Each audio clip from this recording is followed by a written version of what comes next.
Seja bem-vindo ao canal Descobrir.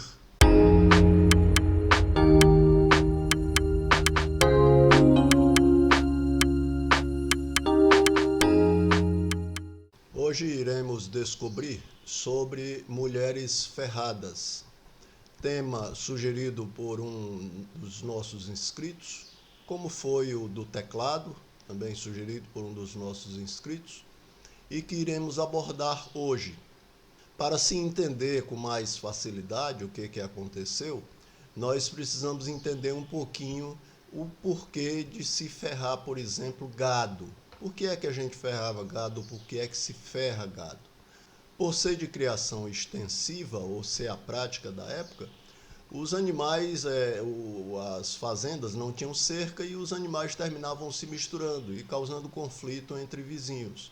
Então a melhor forma encontrada foi fazer, vamos dizer assim, ferrar os animais, de forma que o que fosse meu estava com o meu ferro, o que fosse do vizinho estava com o ferro dele e assim por diante. Existe inclusive uma lei federal de 1965, assinada pelo Marechal Humberto de Alencar Castelo Branco, que trata desse assunto, o tamanho do ferro que deve ser e o porquê ferrar.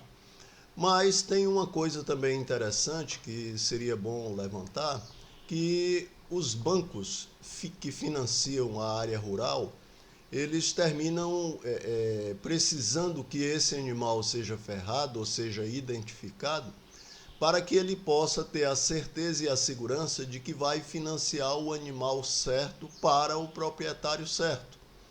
Porque, por exemplo, era comum nas exposições, nas feiras de exposições agropecuárias, o mesmo animal ser financiado duas vezes, quando não tinha ou não dispunha de alguma identificação.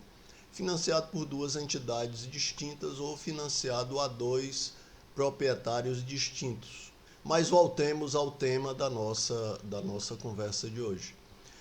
As mulheres, para que a gente possa entender, nós precisamos ir a 1870 aproximadamente, século XIX, quando foram criados os primeiros grupos de cangaceiros. Esses cangaceiros eram conhecidos como justiceiros, eram os Robin Hood do Nordeste, mas na verdade eles, do jeito que eles faziam ou tentavam fazer justiça, eles também se aproveitavam da condição de destemidos, de viajantes errantes.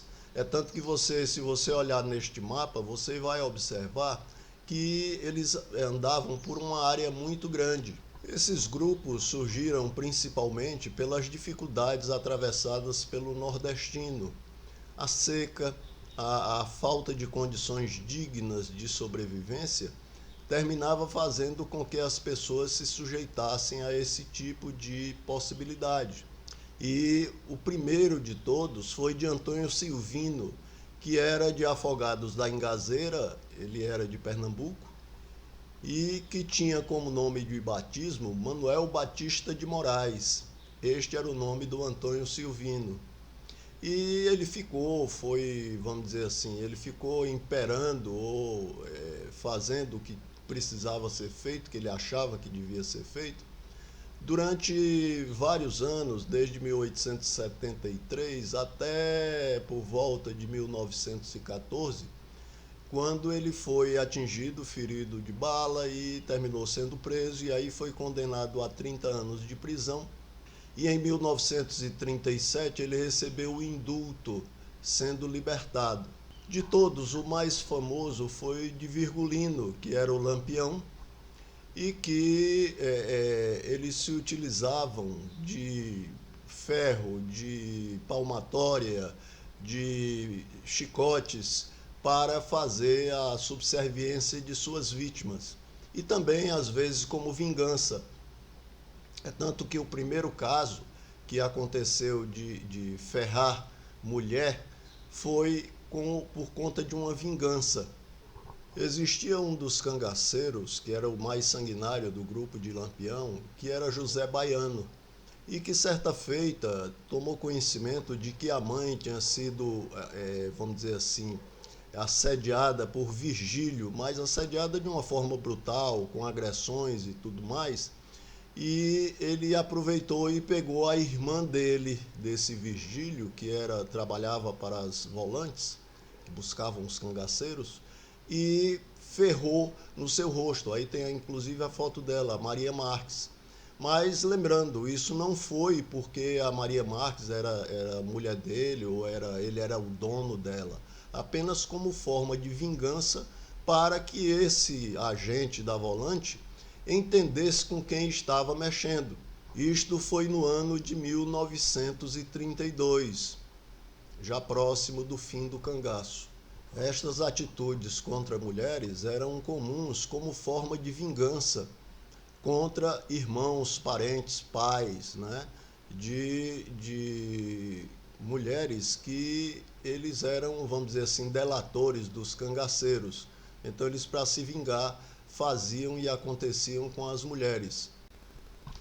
Para você ter uma ideia da repercussão nacional o que eram os grupos de cangaceiros, aí está uma imagem do jornal A Noite, que era editado no Rio de Janeiro, trazendo uma recompensa de 50 contos de réis para quem desse informações ou quem ajudasse a prender o grupo de Lampião, mostrando inclusive abaixo da manchete uma imagem que eu estou mostrando para vocês agora, de uma das vítimas da história de ferrar mulheres.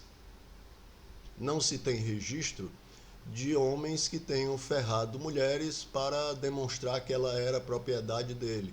Ao contrário. Lembrando que na época, mulheres eram tidas como propriedade masculina.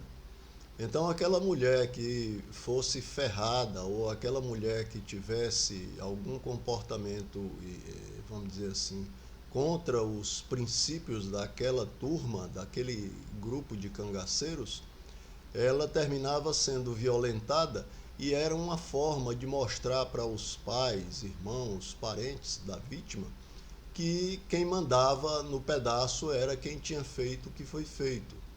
Inscreva-se no canal, deixe o seu gostei ou não gostei e ative o sininho para receber notificações de novos vídeos.